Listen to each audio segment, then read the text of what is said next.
అందరికీ నమస్కారం. అందాల లోగిలికి స్వాగతం. ఇప్పుడు మనం తోడు కోరిన జీవితం అనే కథను విందామా? రచించిన వారు ఎంవి సత్యప్రసాద్ గారు. ఇక కథలోకి వెళ్తే, మోహన్ ఇల్లంతా సర్దుతున్నాడు. చాలా హడావిడి పడుతున్నాడు. పిల్లలు అమెరికా నుంచి వస్తున్నారు. మోహన్కి హైదరాబాదులో ఉద్యోగం. రిటైర్ అవ్వడానికి ఇంకా 7 సంవత్సరాలుంది. మోహన్ భార్య మాధవి చనిపోయి 3 సంవత్సరాలయ్యింది. మోహన్ మళ్ళీ పెళ్లి చేసుకోలేదు. ఒక్క అబ్బాయి, పేరు రవి. వాడికి పెళ్ళి అయ్యింది. ఒక పిల్లవాడు. వాళ్ళు అమెరికాలో ఉంటున్నారు. అప్పట్లోనే మాధవికి ప్రాణం మీదకు వస్తే ఇక రెండో బిడ్డ లేకుండా ఒక్క పిల్లాడితోనే ఆపరేషన్ చేయించాల్సి వచ్చింది. రవి అమెరికా నుండి వచ్చి సంవత్సరం రోజులయ్యింది. వాళ్ళమ్మ చనిపోయాక ఒకసారి వచ్చాడు. మళ్ళా ఇప్పుడు వచ్చాడు. కోడలు రజని, మనవడు మహేష్. కోడలు చాలా మంచి పిల్ల. తనకు చిన్నతనంలోనే తండ్రి చనిపోయాడు. తల్లే అన్నీ అయ్యి పెంచింది.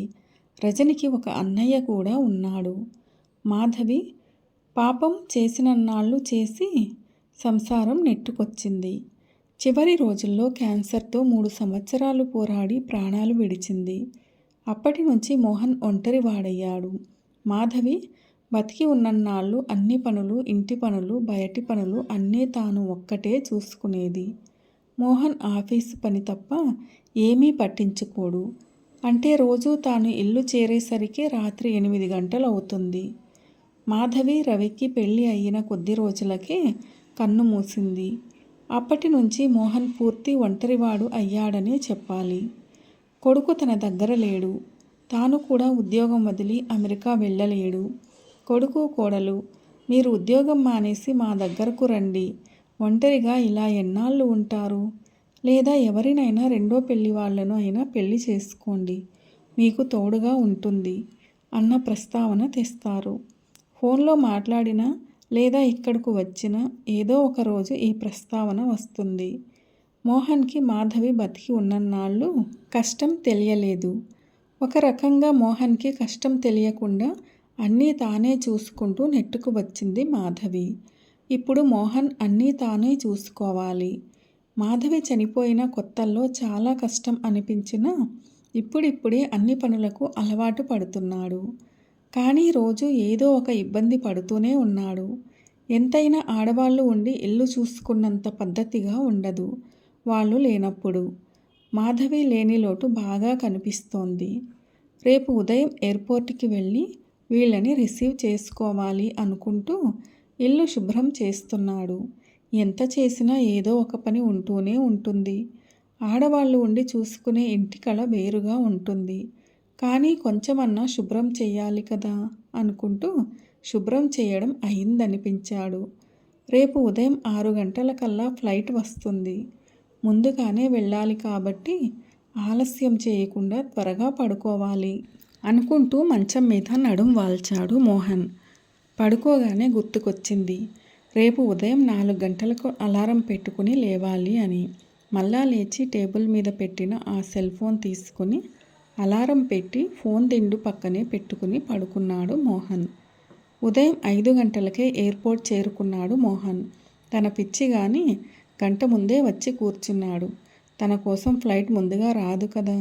ఫ్లైట్ ఎయిర్పోర్ట్ చేరడమే 6 గంటలకు చేరుతుంది. అది వచ్చాక వీళ్ళు బ్యాగ్స్ కలెక్ట్ చేసుకుని బయటకు వచ్చేసరికి మరో అరగంట అయినా పడుతుంది. అంటే తాను గంటన్నర ముందు వచ్చాడని చెప్పాలి. అదీ కాక మనల్ని ఎయిర్పోర్ట్లో లోపలికి రానివ్వరు. అందరూ నిలబడి వచ్చే వాళ్ళ కోసం ఎదురు చూసే చోటనే తాను కూడా నిలబడాలి. వాళ్ళు బయటకు వచ్చాకనే అందరూ కలిసి బయటకు రావాలి. మోహన్కి ఇవన్నీ తెలుసు. కానీ ఏదో ఆరాటం, ఎక్కడ ఆలస్యం అవుతుందో అన్న భయం.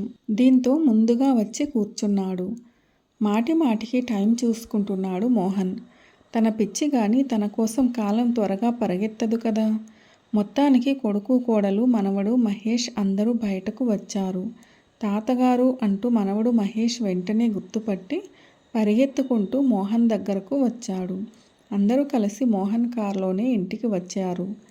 కూర్చోండి, కాఫీ పెడతాను, తాగాక మాట్లాడుకుందాం అన్నాడు మోహన్. లేదులే మావయ్య, నేను మొహం కడుక్కొని వచ్చి కాఫీ పెడతాను, మీరు కూర్చోండి అంది రజని. ఎందుకమ్మా, మీరు వచ్చేసరికి కాఫీ రెడీగా ఉంటుంది, త్వరగా రండి అని కాఫీ పెట్టడానికి లేచాడు మోహన్. పిల్లాడికి మొహం కడిగి కోడలు మొహం కడుక్కొని వచ్చేసరికి కాఫీ కప్పులతో ఎదురు వచ్చాడు హాల్లోకి మోహన్. ఎలా ఉన్నారు నాన్న? మీరు ఒక్కరే ఉండటం మాకు చాలా బాధగా ఉంది. ఒక 2 నెలలు సెలవు పెట్టి అమెరికా రండి నాన్న, మా దగ్గరకు వచ్చి అక్కడ రెస్ట్గా ఉండండి అని బతిమాలుతున్నట్లు ఎంతో ప్రేమతో అన్నాడు రవి. రజని కూడా పదే పదే మోహన్కి చెప్పింది అమెరికాకి రమ్మని. రజనీకి తండ్రి లేకపోవడంతో మామగారు మోహన్ని తన తండ్రిలాగా భావించి ఎంతో ప్రేమగా గౌరవంగా చూసుకుంటుంది. చూద్దాంలేమ్మా, రిటైర్మెంట్కు ఇంకా టైం ఉందిగా, రిటైర్ అయ్యాక ఎటు మీ దగ్గరికే కదా రావాలి అన్నాడు మోహన్. ఈ 6 సంవత్సరాలు ఎలాగోలా నెట్టేస్తానులేమ్మా అన్నాడు మోహన్. ఈలోగా మనవడు మహేష్ పరిగెత్తుకుంటూ వచ్చాడు. మనవడితో కబుర్లు చెబుతూ ఆటలాడుతూ ఎంతో సంతోషంగా గడిపాడు మోహన్. వారం రోజులు సంతోషంగా గడిపాడు మోహన్ పిల్లలతో. రజని విశాఖపట్టణంలో తన తల్లి అన్నగారిని కూడా చూసి వస్తామని అనడంతో మహేష్తో కలిసి ప్రయాణం ప్లాన్ చేశాడు రవి. ఇక రేపు ఉదయం బయలుదేరుతారు అనగా ఆ రోజు రాత్రి మోహన్తో, మీరు మరో పెళ్ళి అయినా చేసుకుంటే బాగుంటుంది, ఈ వయసులోనే కదా నాన్న మీకు తోడు ఉండాలి, ఆరోగ్యంలో ఏదైనా తేడా వచ్చినా ఇంట్లో ఒక మనిషి అంటూ ఉండాలి కదా, భర్త చనిపోయిన వాళ్ళు ఉంటారు, మాకు అభ్యంతరం లేదు కదా నాన్న, మేము ఎప్పుడో ఒకసారి వచ్చి వెళ్తాము, ఎల్లకాలం మీతో మేము ఉండలేం కదా, మీతో అలా ఉండాలంటే భార్య స్థానంలో ఒకరుండాలి, అందుకే పెళ్లి చేసుకోండి అన్నారు రవి రజని ఇద్దరూను.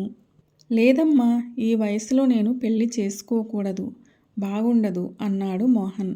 నాకు ఇప్పుడు బాగానే ఉంది, ఆడమనిషి తోడు లేకుండా ఉండటానికి అలవాటు పడ్డాను, మళ్ళా ఇంకో ఆడమనిషి వచ్చి నా జీవితంలో ఉన్న ఈ కాస్త ప్రశాంతత కూడా లేకుండా చెయ్యవచ్చు, మీకు నాకు మధ్య మనస్పర్ధలు రావడానికి ఆమె దోహదపడే అవకాశం కూడా ఉంది, మీ అమ్మలాంటి మంచితనం కల వాళ్ళు చాలా తక్కువ మంది ఉంటారు, నాకు బాగానే ఉంది, నువ్వు అమ్మాయి రజని మీరు ఇంకా ఈ విషయం గురించి ఆలోచించకండి అని ఆ విషయం అంతటితో ఆపేయాలి అన్నట్లు చెప్పి, చాలా పొద్దుపోయింది, రేపు మళ్ళా త్వరగా బయలుదేరాలి, పడుకోండి అని మాట దాటేశాడు మోహన్.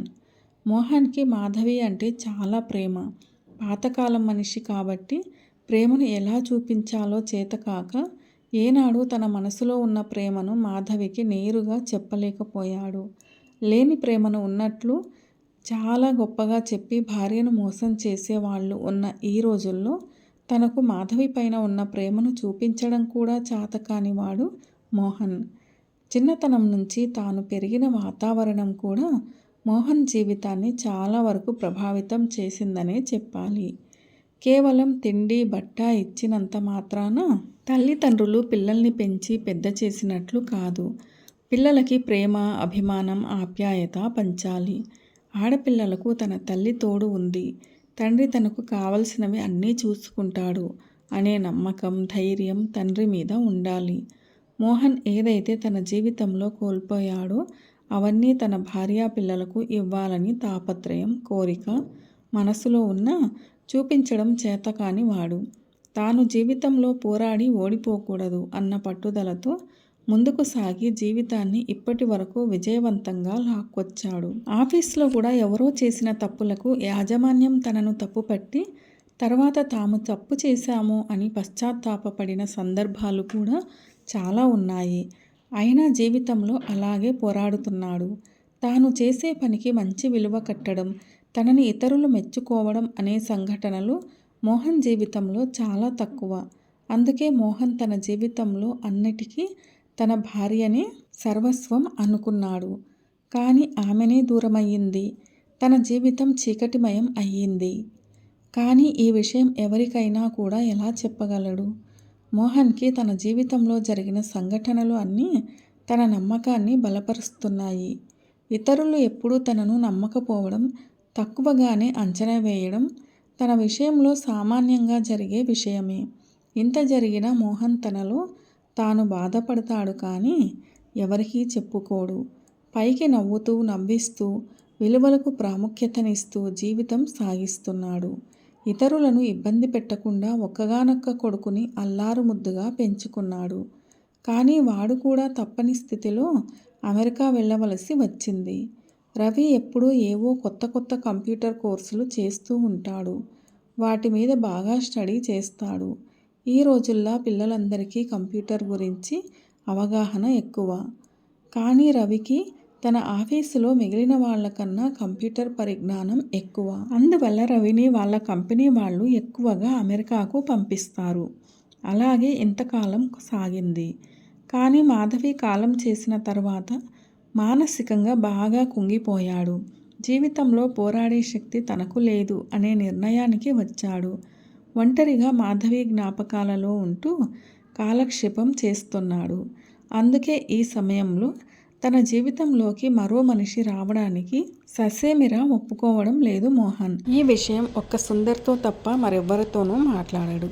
తన బాధ ఎవరికో ఒకరికి చెప్పుకోవాలి కాబట్టి మాధవితో పంచుకునే విషయాలు సుందర్తో అప్పుడప్పుడు చెబుతుంటాడు. కొన్ని సందర్భాలలో సుందర్ కూడా తనను అర్థం చేసుకోడు, తప్పు పడుతుంటాడు, ఇంకా ఏవేవో మాటలు అంటూ ఉంటాడు. సుందర్ తన జీవితంలో 10 సంవత్సరాల క్రితం బ్యాంకు ఉద్యోగంలోనే పరిచయమైన వ్యక్తి. తాను కూడా మోహన్ చేసే బ్యాంకులోనే పనిచేస్తున్నాడు. కానీ ఇద్దరికీ మంచి స్నేహం కుదిరింది. ముఖ్యంగా నమ్మదగ్గ వ్యక్తి. అందుకే మోహన్ తన పర్సనల్ విషయాలు కూడా సుందర్తో మాట్లాడుతూ ఉంటాడు. మోహన్ ఆఫీసులో చాలా బిజీగా పనిచేసుకుంటున్నాడు. సుందర్ మోహన్ టేబుల్ దగ్గరకు వచ్చి మోహన్ పెళ్లి గురించి మాటలు మాట్లాడటం మొదలుపెట్టాడు. ఒకసారి నీ పెళ్లి గురించి ఆలోచించు మోహన్ అన్నాడు సుందర్. వద్దురా, అసలు ఆ ప్రస్తావనే వద్దు అన్నాడు మోహన్. అలా కాదు, వయసు పెరిగిన తర్వాత ఎవరో ఒకరు తోడు ఉండాలి కదా, అందుకైనా చేసుకోవాలి. నీకు కూడా బాధ్యతలు తీరిపోయాయి, ఒక్కడివే ఉంటున్నావు, తోడు ఉండాలి అన్నాడు సుందర్. నాకు ఇంకా 6 సంవత్సరాల సర్వీస్ ఉంది. అది అయిపోతే రిటైర్ అయ్యాక మా పిల్లాడితో ఉంటాను. వాడు కూడా అమెరికాలో ఎక్కువ రోజులు ఉండడు అన్నాడు మోహన్. మన రిటైర్మెంట్ లైఫ్ని అమెరికాలో గడపడం కన్నా మనం విడిగా ఉండడమే మంచిది. ఎప్పుడైనా ఒకసారి చూసి రావడం వరకు పర్వాలేదు అన్నాడు సుందర్. ఒక రకంగా సుందర్ చెప్పింది కూడా కరెక్టే అనిపించింది మోహన్కి. అలాగని ఈ వయసులో పెళ్ళేమిటి అన్న ఆలోచనలో పడ్డాడు మోహన్. లంచ్ చేయడం పూర్తి అయ్యింది. ఇంక నేను బయలుదేరుతాను అన్నాడు సుందర్ లేస్తూ. అన్నట్టు అని మళ్ళీ చెప్పబోయాడు సుందర్. ఇక నువ్వు బయలుదేరు అన్నాడు మోహన్. కాదురా, ఒక్క మాట చెప్పని అన్నాడు సుందర్. ఏంటి అన్నాడు మోహన్. సాయంత్రం మనం ఒక చోటికే వెళ్తున్నాం అన్నాడు సుందరం. ఎక్కడికో చెప్పి ఏడు అన్నాడు మోహన్. చెప్పను, మనం వెళ్తున్నాం అన్నాడు సుందర్. చెప్పినట్లుగానే సాయంత్రం ఆఫీస్ టైం అయిపోగానే మళ్ళా మోహన్ దగ్గరకు వచ్చాడు సుందర్. అబ్బా, ఏంట్రా ఇంకా ఆ కంప్యూటర్ ముందు కూర్చున్నావు, బయలుదేరు అన్నాడు సుందర్ మోహన్తో. ఎక్కడికో చెప్పకుండా ఎక్కడికని వెళ్ళాలి అన్నాడు మోహన్. నేను తీసుకెళ్తానుగా రా అంటూ చెయ్యి పట్టుకుని లాక్కెళ్ళాడు సుందర్ మోహన్ని. ఒక అపార్ట్మెంట్లో ఎవరింటికో తీసుకొచ్చాడు సుందర్ మోహన్ని. ఎక్కడికి రా, ఎవరింటికి వెళ్తున్నాం అడిగాడు మోహన్. సుందర్ని కొంచెం అసహనంగా చూసి లోపలికి వెళ్ళాక పరిచయం చేస్తాను అంటూ ఇక ఇంటి డోర్ బెల్ నొక్కాడు సుందర్. ఒక ఆడమనిషి తలుపు తీసి కొంచెం అనుమానంగా సుందర్ వైపు చూస్తూ, మార్నింగ్ ఫోన్లో అపాయింట్మెంట్ తీసుకుంది మీరేనా అని అనుమానంగా అడిగింది. అవును మేడం అన్నాడు సుందర్. రండి రండి, లోపలికి రండి అంది ఇద్దరిని లోపలికి పిలుస్తూ. మోహన్ ఏమీ అర్థం కానట్టు చూశాడు. మోహన్ని పరిచయం చేశాడు సుందర్. అలాగే ఆమెను కూడా పరిచయం చేశాడు మోహన్కు. వీరు ఉషారాణి గారు, అందరూ వీరిని ఉషా అని పిలుస్తారు. ఇక యూనివర్సిటీలో సైకాలజీ ప్రొఫెసర్గా పనిచేస్తున్నారు అన్నాడు. నమస్తే అండి అన్నాడు మోహన్. నమస్తే అంది ఉషారాణి. ఆమెను అందరూ ఉషా అని పిలుస్తారు. ఇంకా ఉషా తన గురించి తానే చెప్పుకోవడం మొదలుపెట్టింది. నేను ఇక్కడ యూనివర్సిటీలో సైకాలజీ ప్రొఫెసర్గా ఉన్నాను. మా వారు ఫిజిక్స్ ప్రొఫెసర్. నేను సోషల్ వర్కర్గా కూడా పనిచేస్తున్నాను. అందులో భాగంగా కొన్ని పెళ్ళిళ్ళు కూడా చేశాను. కానీ నేను ఈ పెళ్ళిళ్ళ విషయంలో ఒక ప్రత్యేకతను ఏర్పాటు చేసుకున్నాను. అదేమిటంటే పెళ్ళి అయ్యి భర్త లేని వాళ్ళు, అలాగే పెళ్ళి అయ్యి భార్య లేని వాళ్ళకు పెళ్ళిళ్ళు ఏర్పాట్లు చేస్తూ ఉంటాను. భర్త చనిపోయినా లేక విడాకులు తీసుకున్న ఆడ లేక మగవాళ్ళు ఇలాంటి వారిని ఒక వేదిక మీదకు తీసుకువచ్చి పరిచయాలు చేసి వాళ్ళు ఇద్దరూ ఇష్టపడితే వాళ్లకు వివాహం జరుపుతాము. ఒకరికొకరు తోడుగా ఉంటారు. ఉషా గారు చెప్తున్న పద్ధతి కొంచెం బాగానే ఉంది అనిపించింది సుందర్కు. కొంచెం వివరంగా చెప్పండి మేడం అన్నాడు సుందర్. ఏం లేదు మేడం, వీడు మోహన్, నా ఫ్రెండ్, బ్యాంకులో ఉద్యోగం అంటూ మోహన్ను పరిచయం చేశాడు సుందర్. నమస్తే మేడం చెప్పాడు మోహన్. చెప్పండి విషయమేంటి అడిగింది ఉష. మా వాడి వైఫ్ క్యాన్సర్తో 3 సంవత్సరాల క్రితం చనిపోయింది మేడం. వీడికి ఒక అబ్బాయికి పెళ్ళి అయ్యింది. అతని భార్య, ఒక పిల్లాడు, అందరూ అమెరికాలో ఉంటారు. వాళ్ళ అమ్మ చనిపోయాక ఒకసారి ఇండియాకు వచ్చారు. వీడు ఒంటరిగానే ఉంటున్నాడు. ఓకే అంది ఉష. వీడికి ఎవరైనా రెండో పెళ్లి వాళ్ళ సంబంధం చూసి పెళ్లి చేయాలని ఆలోచన అన్నాడు సుందర్. నాకు అలా చేసుకోవడం ఏమీ ఇష్టం లేదండి అన్నాడు మోహన్. మరి నా దగ్గరకు ఎందుకు వచ్చారు అంది ఉష ఆశ్చర్యంగా సుందర్ వైపు చూస్తూ. లేదు మేడం, ఇక్కడ ఒక చిన్న సమస్య ఉంది. మా వాడు పెళ్ళికి అంతగా ఇంట్రెస్ట్ చూపించడం లేదు. కానీ మేము ఈ వయస్సులో ఒక తోడు ఉండాలి అని చెబుతున్నాము. వినడం లేదు. మీరైనా ఒక మాట చెబితే నసిగాడు సుందర్. చూడండి, నేను వచ్చిన వాళ్ళను ఒప్పించి వాళ్లకు పెళ్లి మీద ఇష్టాన్ని కలగజేసి పెళ్ళిళ్ళు చేయను. వాళ్ళుగా ఒకరినొకరు ఇష్టపడి ఒప్పుకుని చేసుకుంటే చేస్తాము. ఇంకా రెండు వైపులా వాళ్ళ పిల్లలు ఇష్టపడితేనే చేసుకుంటారా, ఇష్టపడకపోయినా చేసుకుంటారా అన్నది చేసుకునే వాళ్ళ ఇష్టం అంది ఉష కొంచెం కోపంగా. అలాగే మేడం, మీరు ఎలా చెప్తే అలా చేస్తాం. మా వాడికి పెళ్లి చేయండి మేడం అన్నాడు సుందర్. అయితే ఒక పని చేద్దాం. వచ్చే నెలలో మేము ఒక పరిచయ వేదిక ఏర్పాటు చేస్తాం. ఈలోగా మీరు మా దగ్గర రేపు మా ఆఫీసులో రిజిస్టర్ చేసుకోండి. మీ డీటెయిల్స్ ఇవ్వండి. మీకు ముందుగా చెబుతాము. మీరు పరిచయ వేదిక ఏర్పాటు చేసిన రోజు రండి. అక్కడకు వచ్చిన వారిని చూసి నచ్చిన వారిని సెలెక్ట్ చేసుకోవచ్చు అంది ఉష. సరేనంటూ బయటకు వచ్చారు సుందర్, మోహన్లు. కనీసం ఒక్క మాటైనా చెప్పలేదేంటి ఈమె దగ్గరకు వస్తున్నట్టు అన్నాడు చిరాగ్గా. వస్తే నువ్వు వద్దంటావని అన్నాడు సుందర్. నాకు అసలు పెళ్ళి వద్దురా బాబు అంటే ఈ గోల ఏంటి అన్నాడు మోహన్. కాదురా మోహన్, ఒక్క మాట విను. నీకు వయసు పెరుగుతోంది. వయసు పెరిగేదే కానీ తరిగేది కాదు. నీకు ఏ రోగమో రొస్టో వస్తే సహాయానికి అయినా ఇంట్లో ఒక మనిషి ఉండాలి కదా. దీనికి తోడు నువ్వు కూడా ఒక ఆడమనిషికి తోడు నీడా ఇచ్చి సహాయం చేసిన వాడివి అవుతావు. దానికోసమైనా ఒప్పుకోవాలి అన్నాడు సుందర్. తనకు ఇష్టం లేకపోయినా మరొకరికి సహాయపడతాను కదా అని. సరే ఏదో ఒకటి ఏడు అన్నాడు మోహన్. ఉషా దగ్గర నుంచి ఫోన్ వచ్చింది సుందర్కు. ఎల్లుండి ఆదివారం నాడు పరిచయ వేదిక ఏర్పాటు చేస్తున్నాము. మీకు ఇంట్రెస్ట్ ఉంటే రావచ్చు అంది సుందర్తో ఉష. సుందర్ వెంటనే మోహన్కి ఫోన్ చేసి ఈ విషయం చెప్పాడు. ఆదివారం ఉదయం వాళ్ళు చెప్పిన టైంకి ఒక 10 నిమిషాలు ముందుగానే చేరారు మోహన్, సుందర్లు ఉషా వాళ్ళ ఆఫీస్కి. వచ్చిన వాళ్లల్లో మగవాళ్లే ఎక్కువ మంది ఉన్నారు ఆడవాళ్ళ కన్నా. మెచ్చుకోవాల్సిన విషయం ఏమిటంటే అందరూ చెప్పిన టైంకే వచ్చారు. ఒక్క 5 నిమిషాలు అటు ఇటుగా. వాళ్ళ ఆఫీస్ పద్ధతి ప్రకారం ఒక చిన్న సైజు స్టేజీ, దాని మీద ఒక యాంకర్ ఉన్నారు. యాంకర్ వాళ్ళ సంస్థ గురించి, సంస్థ యొక్క పద్ధతుల గురించి చెబుతోంది. పేరు రిజిస్టర్ చేసుకున్న వాళ్ళు స్టేజీ మీదకు వచ్చి ఎవరి గురించిన వివరాలు వాళ్ళు చెప్పాలి. వాళ్ళ రిజిస్ట్రేషన్ సీరియల్ ప్రకారం పేర్లు మటుకు వాళ్ళు పిలుస్తున్నారు. ఎవరి పేరు పిలిస్తే వాళ్ళు స్టేజీ మీదకు వచ్చి వారి గురించి వివరాలు, అంటే చేసే ఉద్యోగం లేదా వ్యాపారం, పెళ్ళి అయ్యి ఎన్నాళ్ళయింది, ఇప్పుడు మరో పెళ్ళి కోసం ఎందుకు వచ్చారు, పిల్లలు ఏ ఊర్లో ఉన్నారు, ఏం చేస్తున్నారు మొదలగు జనరల్ వివరాలు చెప్పాలి. మగవాళ్ళు ఆడవాళ్ళు ఇద్దరు ఈ వివరాలు చెప్పాలి. వీళ్ళు చెప్పిన వివరాలు నచ్చిన వాళ్ళు ఉషాగారి యాజమాన్యం ద్వారా సంప్రదించి ముందుకు వెళ్ళవచ్చు. మొత్తం మీద ఒక 50 మంది వచ్చి ఉంటారు. వాళ్ళల్లో రిజిస్ట్రేషన్ చేసుకున్న వాళ్ళు ఒక 20 మంది ఉంటారు. మోహన్ పేరు స్టేజ్ మీదకు రమ్మని పిలిచారు. కానీ మోహన్ స్టేజ్ మీదకు వెళ్ళలేదు. యాంకర్ ఇచ్చిన బ్రీఫింగ్లోని వివరాలు మటుకు మోహన్ గురించి అందరికీ తెలిసాయి. మోహన్ లాగానే ఒకరిద్దరు ఆడవాళ్ళు స్టేజ్ మీదకు రాకుండా ఆగిపోయారు. స్టేజి మీదకు రాకుండా ఉన్న వాళ్ళ వివరాలు పూర్తిగా యాంకర్ వద్ద ఉండవు. ఎవరి గురించి వాళ్ళే స్టేజ్ మీద చెప్పుకోవాలి. దాన్ని బట్టి తమకు కావలసిన జోడీని సెలెక్ట్ చేసుకోవచ్చు. మిగిలిన విషయాలు ఉషా మధ్యవర్తిగా ఉండి తర్వాతి కార్యక్రమం నడుపుతుంది. స్టేజి మీదకు వచ్చి చెప్పిన వారి వివరాలు నచ్చిన వారి పేరు ఉషకు చెబితే ఉష మధ్యవర్తిగా ఉండి తర్వాతి కార్యక్రమం నడుపుతుంది. ఏరా, ఎవరైనా నచ్చారా? మోహన్ని అడిగాడు సుందర్. ఏమీ మాట్లాడకుండా మౌనంగా ఉన్నాడు మోహన్. ఈలోగా ఉష అటుగా వచ్చింది.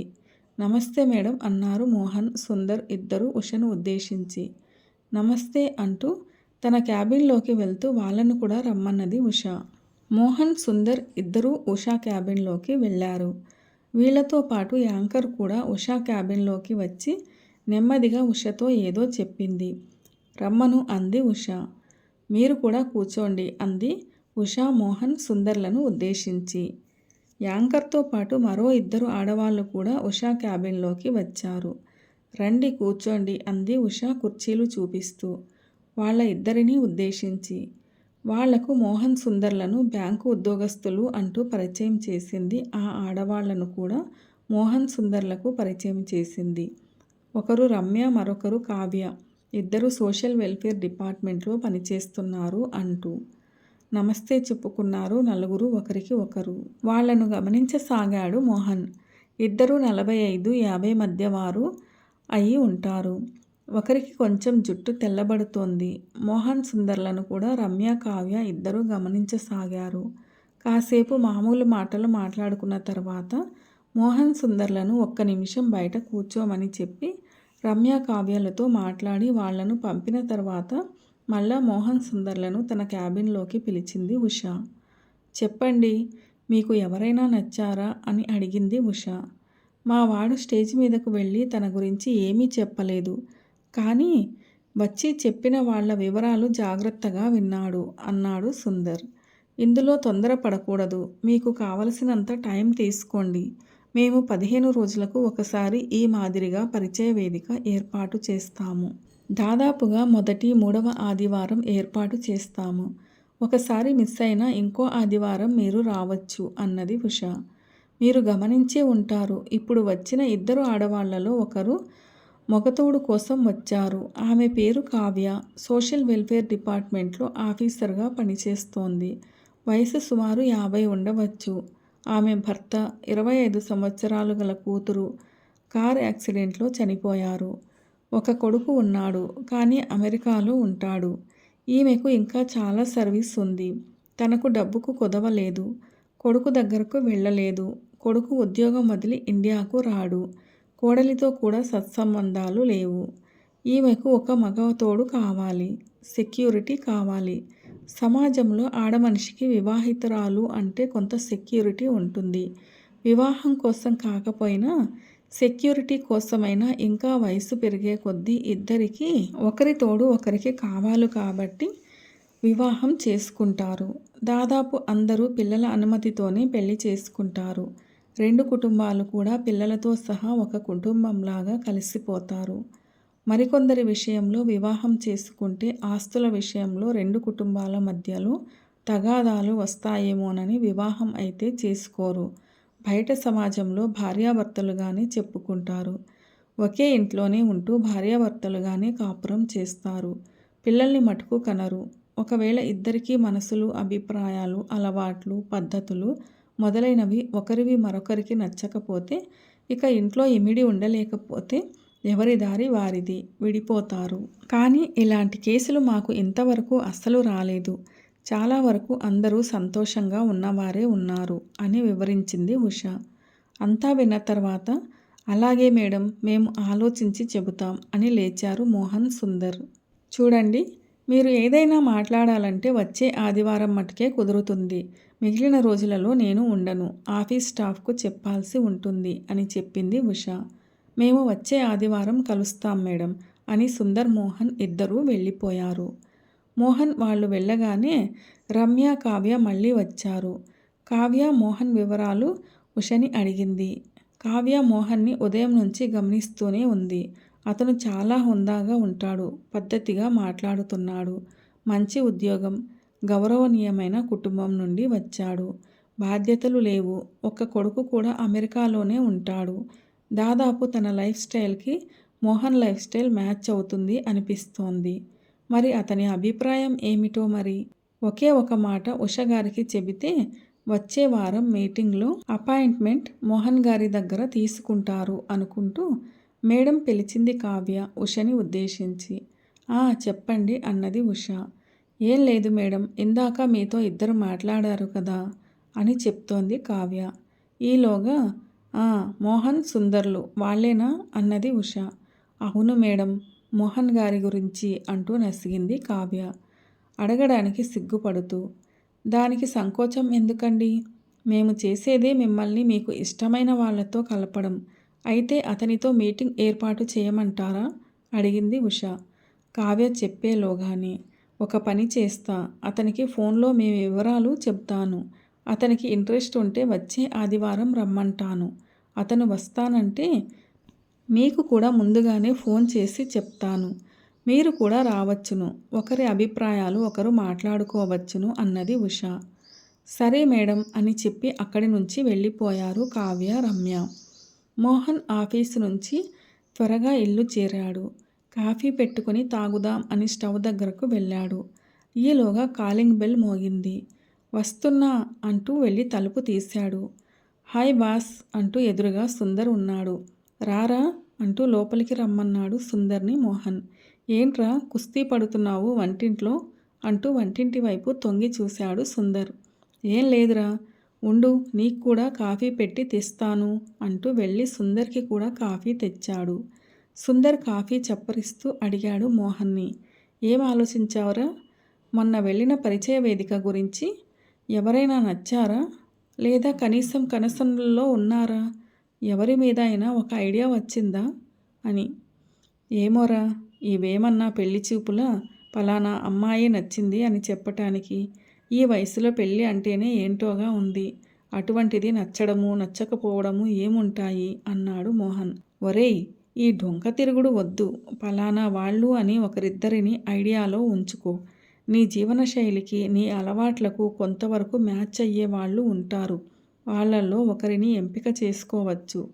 ఇంకో మాట, వాళ్లకు కూడా నువ్వు, నీ అలవాట్లు, నీ జీవనశైలి ఉంటేనే నీ డామినేటింగ్ నేచర్ మొదలైనవి నచ్చాలిరోయ్ అన్నాడు సుందర్.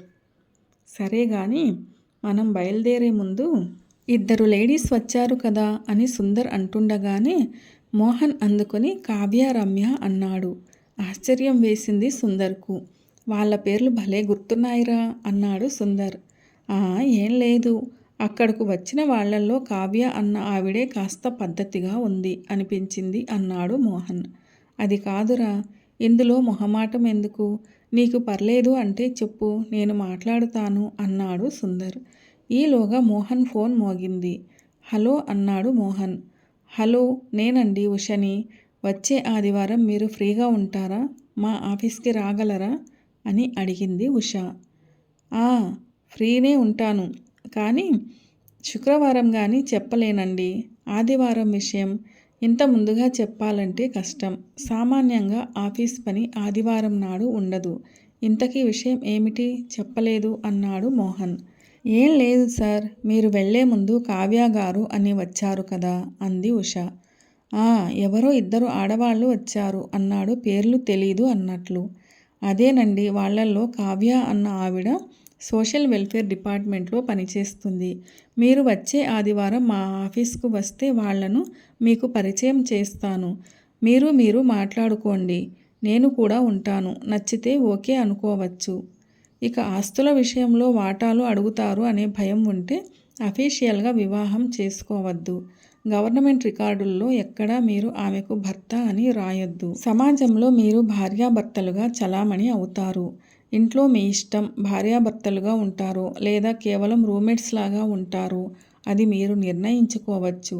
ఇదే మాట ఆదివారం నాడు కలిసినప్పుడు కావ్య గారికి కూడా చెబుతాను అంది ఉష. అలాగేనండి, ఆదివారం వచ్చే సంగతి నేను శుక్రవారం నాడు చెబుతాను అన్నాడు మోహన్.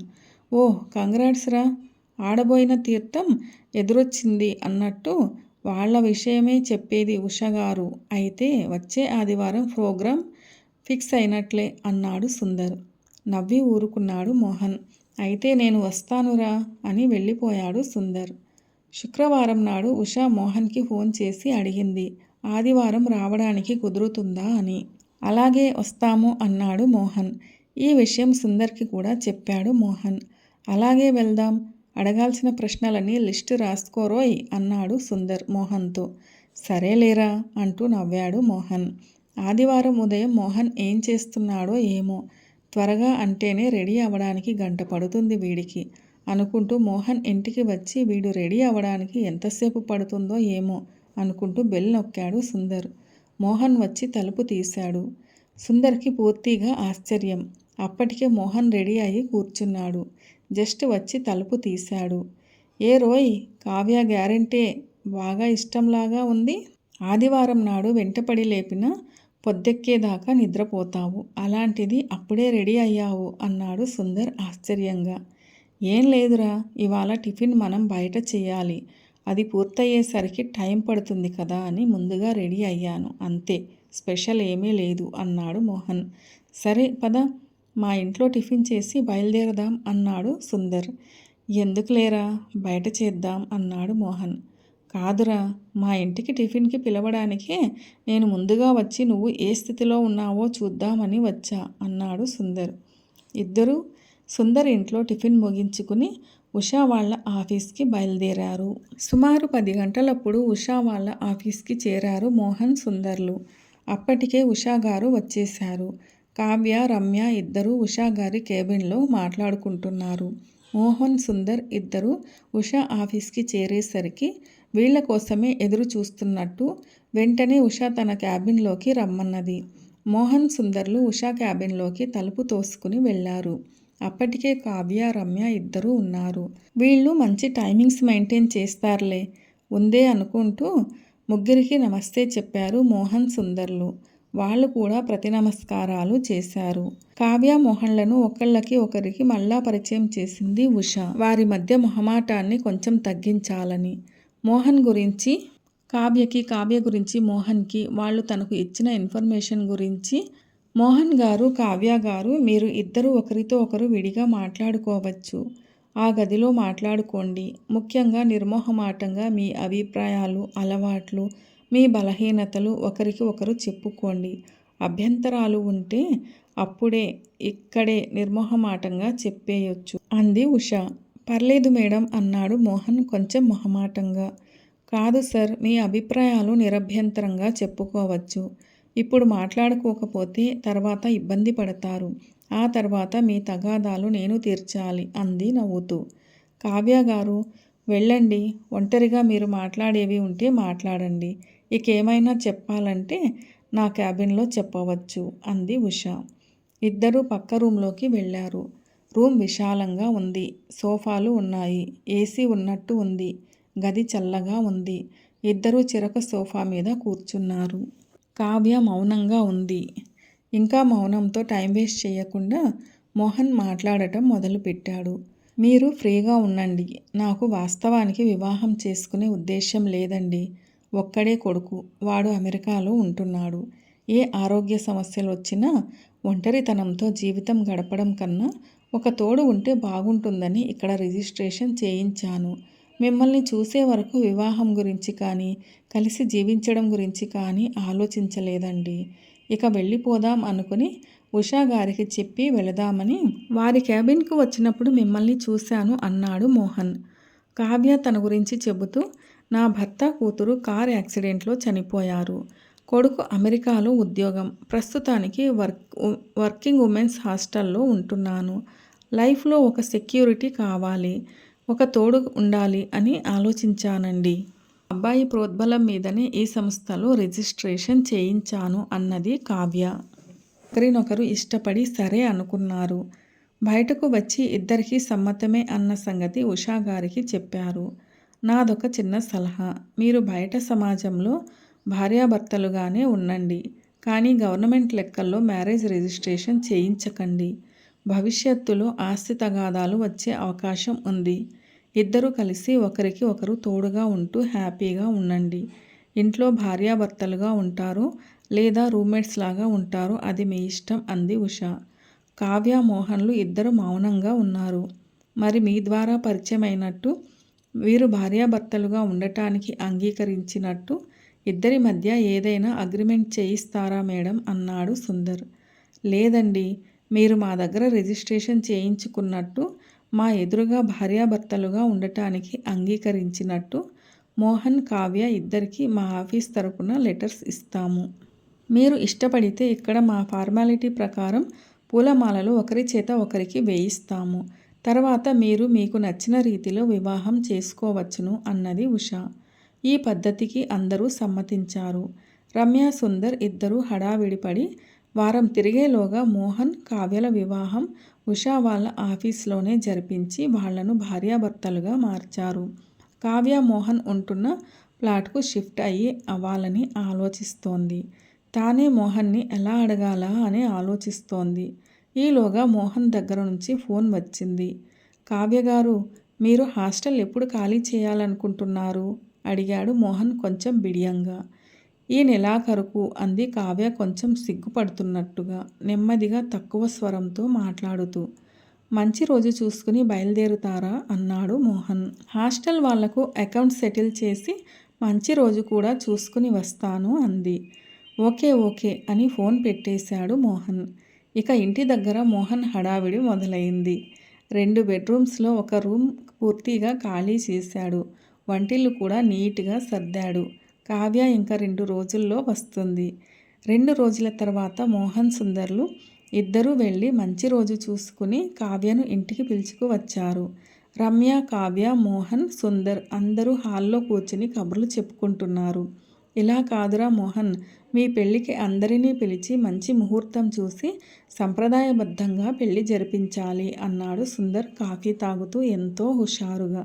సరేలేరా నువ్వు మరీను అంటూ తేలికగా తీసేసినట్టు మాట్లాడాడు మోహన్. లేదురా, ఎందుకో తృప్తిగా లేదు అన్నాడు సుందర్. అవునండి, మంచి ముహూర్తంలో పెళ్లి సంప్రదాయబద్ధంగా జరగాలి అంది రమ్య. తేలికగా నవ్వి ఊరుకున్నారు కావ్య, మోహన్లు. కానీ సుందర్, రమ్య మ్యారేజ్ పార్టీ ఇవ్వాలని ఒకటే గొడవ. అలాగే కాసేపు కబుర్లు చెప్పి రమ్య, సుందర్ ఇద్దరూ వెళ్ళిపోయారు. కావ్య కోసం ఖాళీ చేసిన గది చూపించి తన సామాన్లు ఆ రూమ్లో పెట్టుకోమన్నాడు మోహన్. భోజనాలు బయటే హోటల్లో కానిచ్చేశారు కాబట్టి భోజనం అయ్యాక నేరుగా ఇంటికి వచ్చారు. సామాన్లు రూమ్లో పడేసి వంటిల్లు చూద్దాం అని వంటింట్లోకి వెళ్ళింది. వంటిల్లు నీట్గా సర్ది ఉంది. గిన్నెలు అన్నీ కడిగి ఉన్నాయి. పర్వాలేదు, వంటిల్లు శుభ్రంగానే ఉంచారు అనుకుంది. కాఫీ పెట్టమంటారా అడిగాడు మోహన్ కావ్యని టైం చూసుకుంటూ. టైం సాయంత్రం 4 అయింది అన్నాడు మోహన్. నాకు సాయంత్రం టీ తాగే అలవాటు అంది కావ్య ఇబ్బందిగా. నాకు టీ తాగే అలవాటేనండి, మీరు కాఫీ తాగుతారేమో అని అడిగాను అన్నాడు మోహన్. నేను టీ పెడతాను ఉండండి అంటూ ముందుకు వచ్చాడు మోహన్. వద్దు ఉండండి, నేను పెడతాను అంటూ వంటింట్లోకి వెళ్ళింది కావ్య. టీ పట్టుకొచ్చింది కావ్య హాల్లోకి. కావ్య మోహన్తో జీవనం గడపాలని వచ్చిందే కానీ మనసులో భయంగానే ఉంది. మోహన్ ఎటువంటి వాడో, మంచిగానో లేదా చెడుగాని, అతని అలవాట్లు ఎలా ఉంటాయో, తొందరగా చిరాకు పడతాడో లేదా నిదానస్తుడో, ఏదైనా కొన్ని రోజులు గడిస్తేనే గానీ తెలీదు. కొత్త మనిషితో కొత్త జీవితం. తాను ఇలా ఆలోచిస్తోంది. కానీ మోహన్ పరిస్థితి కూడా ఇలాగే ఉంటుంది కదా అనుకుంది. కాసేపు రెస్ట్ తీసుకుందాం అని ఎవరి రూమ్స్లోకి వాళ్ళు వెళ్ళి తలుపు వేసుకున్నారు. సుమారు సాయంత్రం 7 గంటలప్పుడు హాల్లోకి వచ్చి సోఫాలో కూర్చున్నాడు మోహన్. ఆలోచనలో పడ్డాడు. రాత్రికి ఫుడ్ సంగతి ఏమిటి, ఏం చేయాలి అనుకుంటూ. ఇంతలో కావ్య కూడా హాల్లోకి వచ్చింది. రండి అంటూ పిలిచాడు మోహన్ కావ్యని. నన్ను మీరు అండి అనకండి అంది కావ్య సోఫాలో కూర్చుంటూ. లేదులేండి అన్నాడు మొహమాటంగా మోహన్. అలా కాదు, మీరు నాకన్నా పెద్దవారు కదా, నన్ను కావ్య అని పిలిస్తే చాలు అంది కావ్య నెమ్మదిగా నవ్వుతూ. మరి రాత్రికి మీల్స్ బయట చేద్దాం అన్నాడు మోహన్. లేదండి, నేను వంట చేస్తాను అంది కావ్య. వద్దండి, ఈ రోజుకి బయట భోజనం చేద్దాం, కూరలు కూడా తెచ్చుకుందాం, ఇక రేపటి నుండి ఇంట్లోనే చేయవచ్చు అన్నాడు మోహన్. సరే అంది కావ్య ఇక కాదనలేక. మీరు పొద్దున్నే లేవగానే కాఫీనా లేక టీ తాగుతారా అడిగాడు మోహన్. మొదటిసారి మటుకు కాఫీ, ఇక తర్వాత అంతా టీనే అంది కావ్య. Okay, good. అయితే కాసేపు ఆగి నేను వెళ్ళి కూరలు తెస్తాను, మీరు ఈలోగా రెడీ అవ్వండి, 8 గంటలకు బయటకు వెళ్ళి భోజనం చేసి వద్దాం అన్నాడు మోహన్. సరే అంది కావ్య. ఇద్దరు బయటకు వెళ్ళి భోజనం చేసి వచ్చి ఎవరి గదిలో వాళ్ళు పడుకున్నారు. మరుసటి రోజు ఉదయం ముందుగా లేచి కాఫీ పెట్టేసి కావ్య రూమ్ తలుపు తట్టాడు Mohan. Good morning, coffee ready అన్నాడు మోహన్ కావ్యని ఉద్దేశించి. తాను ముందుగా లేవనందుకు కొంచెం సిగ్గుపడింది కావ్య. తనే లేచి కాఫీ పెట్టి ఉంటే ఎంత బాగుండేది అంటూ తనను తాను తిట్టుకుంది. గబగబా వెళ్ళి బ్రష్ చేసుకుని వచ్చేసింది. కాఫీ తాగడం అవ్వగానే స్నానం చేసి వచ్చి దేవుడికి దీపం పెట్టి ఇక వంటింట్లోకి వెళ్ళింది. తనకన్నా మోహన్ ముందు ఆఫీస్కి వెళ్తాడు. ఇద్దరికీ లంచ్ బాక్స్ రెడీ చేసింది. మోహన్ ఇంటి డూప్లికేట్కి కావ్యకి ఒకటి ఇచ్చాడు. మోహన్ కన్నా కావ్య ముందుగా ఇంటికి వస్తుంది. ఇలా 6 నెలలు గడిచాయి. ఇద్దరూ ఎవరి గదుల్లో వాళ్ళు ఉంటున్నారు. సహజీవనం మటుకే సాగుతోంది. ఒకరిని ఒకరు అర్థం చేసుకున్నారు. ఒకరి అలవాట్లు ఇష్టాలు ఇంకొకరు తెలుసుకుని ఒకరిని ఒకరు గౌరవించుకుంటూ రోజులు గడిపారు. ఇద్దరి పిల్లలు వీడియో కాల్స్ చేసి మాట్లాడుతుంటారు. ఎవరి పిల్లలు మాట్లాడి వీడియో కాల్లో ఇద్దరూ అటెండ్ అవుతున్నారు. ఇలా చేయడం వలన ఇద్దరి ఫ్యామిలీల పిల్లలు వీళ్ళకి ఇద్దరికీ దగ్గరయ్యారు. నిజంగా తాళి కట్టి కావ్యను మోహన్ వివాహం చేసుకోకపోయినా బయట సమాజానికి వీళ్ళు ఇద్దరు భార్యాభర్తలు అనే చెప్పుకుంటున్నారు. కేవలం తాళి కట్టలేదన్న మాటే గాని వాళ్ళు భార్యాభర్తలులాగానే ఉంటున్నారు. ఇద్దరి మధ్య మనస్పర్ధలు వచ్చి ఎవరి దారి వారిది అవుతుందేమో అన్నట్టు లేదు మోహన్ కావ్యల ప్రయాణం. ప్రశాంతంగా ఒకరిని ఒకరు గౌరవిస్తూ రూమ్మేట్స్ లాగానే జీవనం సాగిస్తున్నారు. మోహన్ కూడా ఏ రోజు కావ్యతో అసభ్యంగా ప్రవర్తించడం జరగలేదు. చాలా హుందాగా ఉంటాడు. తన పరంగా ఆలోచిస్తే తన భార్యను ఎప్పటికీ మరచిపోలేదు. కానీ జీవితంలో ఒక తోడు కోసమే సహజీవనం గడుపుతున్నాడు. కావ్య పరిస్థితి కూడా ఇలాగే ఉంది. తనకు సమాజంలో ఒకరి భార్యగా ఒక గుర్తింపు, సెక్యూరిటీ కావాలి. అది తాను పొందగలిగింది. ఇది చాలు అనుకుంది కావ్య. రోజులు గడిచే కొలది ఒకరి మీద ఒకరికి చనువు పెరిగింది. ప్రతిరోజు కావ్యనే ఇంటికి ముందుగా వస్తుంది. మోహన్కు ప్రతిరోజు బ్యాంకులో లేట్ అవుతుంది. 8 గంటలకు గాని ఇల్లు చేరడు. మోహన్ వచ్చే వరకు కావ్య టీవీతోనే కాలక్షేపం చేస్తుంది. తనకి తెలియకుండానే కావ్య మోహన్ కోసం సాయంత్రం 7 గంటల నుంచి ఎదురు చూడటం మొదలుపెట్టింది. మోహన్ వచ్చే వరకు టీ తాగకుండా కూర్చుంటోంది. ఆఫీస్ నుంచి వచ్చిన మనిషి తాను అలాగే ఉండకుండా స్నానం చేసి ఫ్రెష్గా ముస్తాబయ్యి మోహన్ కోసం ఎదురు చూస్తోంది. మోహన్ ఇంటికి రాగానే ఎంతో ప్రేమతో ఎదురు వచ్చి ల్యాప్టాప్, బ్యాగ్, లంచ్ బాక్స్ అందుకుంటుంది. స్నానానికి నీళ్లు రెడీ చేసి మోహన్ రూమ్లోకి చనువుగానే వెళ్ళి మోహన్ టవల్ తెచ్చి ఇస్తోంది. దాదాపు ఇది రోజు ఇలాగే జరుగుతోంది. కావ్య నోటితో చెప్పకుండా మోహన్ని భర్తగా ఇష్టపడుతోందని చేతలతో చెబుతోంది. కావ్య పనులలో అంతరార్థం మోహన్ గ్రహించాడు. కావ్య తనకు దగ్గర అవ్వాలని ప్రయత్నిస్తున్నట్టు అర్థమైంది. మోహన్కి కూడా కావ్య అంటే ఇష్టం. కానీ ఎలా చెప్పగలడు? ఆఫీస్లో పని త్వరగా ముగించుకుని 8 గంటలకు కాకుండా 7 గంటలకు ఇల్లు చేరేటట్లు ఇంటికి రావడం మొదలుపెట్టాడు. ఇంటికి రాగానే సీరియస్గా తన రూమ్లోకి వెళ్ళిపోకుండా హాల్లో కూర్చుని టీ తాగుతూ కావ్యతో కబుర్లు చెప్పడం మొదలుపెట్టాడు. కావ్యని షాపింగ్కు వెళ్దామని తానే అడిగి ఇద్దరూ కలిసి షాపింగ్, మార్కెట్ మొదలైన అన్ని పనులు కలిసి వెళ్ళి కలిసి రావడం మొదలుపెట్టారు. ఇంటి పనులలో కూడా కొంచెం ఇదివరకు అలవాటైంది కాబట్టి కావ్యకి సహాయపడుతున్నాడు. దాదాపు ఇద్దరూ ఒకరిని ఒకరు అర్థం చేసుకుని ఒకరికి ఒకరు చెప్పుకోకపోయినా భార్యాభర్తలలాగానే మెలగసాగారు. ఒకరోజు కావ్యను చూడటానికి కావ్యకి పిన్నిగారు అవుతారు. పిన్ని బాబాయ్ గారు వచ్చారు. వాళ్ళు 4 రోజులు పని మీద వచ్చారు. వాళ్ళు కావ్య పిన్ని వాళ్ళు కాబట్టి మోహన్ వాళ్ళ కోసం 2 రోజులు సెలవు పెట్టి కావ్య మీద ఉన్న ఇష్టాన్ని రుజువు చేసుకోవడానికి ప్రయత్నిస్తున్నాడు. వాళ్ళు వచ్చిన పని పూర్తి చేయడానికి సహాయపడుతున్నాడు. వాళ్లను హాల్లో పడుకోమని చెప్పలేక మోహన్ చొరవ తీసుకుని వాళ్ళ పిన్ని బాబాయ్లను కావ్య రూమ్లో ఉండమని చెప్పాడు. కావ్యని తన రూమ్లోనే సర్దుకోమన్నాడు. కానీ మోహన్ మటుకు రాత్రిళ్ళు హాల్లో ఉన్న సోఫాలో పడుకున్నాడు. కావ్య వాళ్ళ పిన్ని బాబాయ్ వెళ్ళిపోయిన తర్వాత 10 రోజులకే అమెరికా నుండి మోహన్ కొడుకు రవి భార్య పిల్లలతో వచ్చారు. రవి వాళ్ళు అమెరికా నుంచి వచ్చినప్పుడు కూడా కావ్య రూమ్ని వాడుకునేవారు. అప్పుడు కూడా మోహన్ పడక హాల్లోనే. కానీ మోహన్ ఎలా సోఫాలో పడుకోవడం మోహన్ కొడుకు రవికి నచ్చలేదు. పైగా తన తండ్రి పేరుకు ఒక తోడిని తెచ్చుకున్నాడు కానీ భార్యను తెచ్చుకోలేదు అనుకున్నాడు. ఇదే విషయం రాత్రి భోజనం చేసేటప్పుడు కావ్య మోహన్లు ఇద్దరితోనూ మాట్లాడి వాళ్లను సాంప్రదాయబద్ధంగా ఒక మంచి ముహూర్తంలో వివాహం చేసుకోవడానికి ఒప్పించాడు. రవి కావ్యతో కూడా ప్రత్యేకంగా మాట్లాడి కావ్యకి తన నిర్ణయం మీద ఏ అభ్యంతరం లేదని తెలుసుకున్నాడు. కావ్య మోహన్లు ఇద్దరూ ఒకరి మీద ఒకరు ఇష్టపడుతున్నారు కాబట్టి రవి ఇష్టానికి ఇద్దరూ అడ్డు చెప్పలేదు. తర్వాత అమెరికాలో ఉన్న కావ్య కొడుకు కోడలిని కూడా వీడియోలో కాల్లో మాట్లాడి ఒప్పించాడు. రవి ఆలోచనకు తోడుగా సుందర్ రమ్యలు కూడా రవిని సపోర్ట్ చేయడంతో కావ్య మోహన్ల జంటకి సాంప్రదాయబద్ధంగా ఒక మంచి రోజు.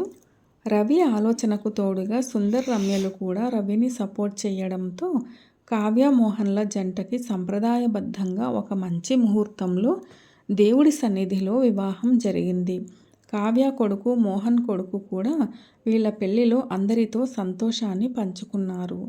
ఉషా వాళ్ళ ఆఫీస్లో కలిసిన దేవుడి సన్నిధిలో భార్యాభర్తలుగా మారినందుకు కావ్య మోహన్లకు తృప్తిగా అనిపించింది. గత 6 నెలలుగా ఒకరిని ఒకరు పూర్తిగా అర్థం చేసుకున్నారు కాబట్టి వాళ్ళ కాపురం ఏ ఇబ్బంది లేకుండా సజావుగా సాగాలని కావ్య మోహన్లు మనస్ఫూర్తిగా దేవుడికి నమస్కరించి ఒకటయ్యారు. ఎంవి సత్యప్రసాద్ గారు రచించిన తోడు కోరిన జీవితం అనే ఈ కథ ఎలా అనిపించింది? నచ్చిందా? నచ్చినట్లయితే వీడియోను లైక్ చేయండి. మీ ప్రియమైన వారందరికీ షేర్ చేయండి. అలాగే మన ఛానల్ను సబ్స్క్రైబ్ చేసుకోవడం అస్సలు మర్చిపోవద్దు. వీడియోను చివరిదాకా చూసి కథను పూర్తిగా విన్నందుకు ధన్యవాదాలు. ఈ కథపై మీ విలువైన అభిప్రాయాలను తప్పకుండా కామెంట్ సెక్షన్లో తెలియచేయగలరు. ఇలాంటి మరిన్ని మంచి కథల కోసం స్టే ట్యూన్. అందాల లోగిలి. See you all in another video. Till then keep smiling and be happy. A very special thanks to the story writer MV Satyaprasad Garu for this wonderful and amazing story.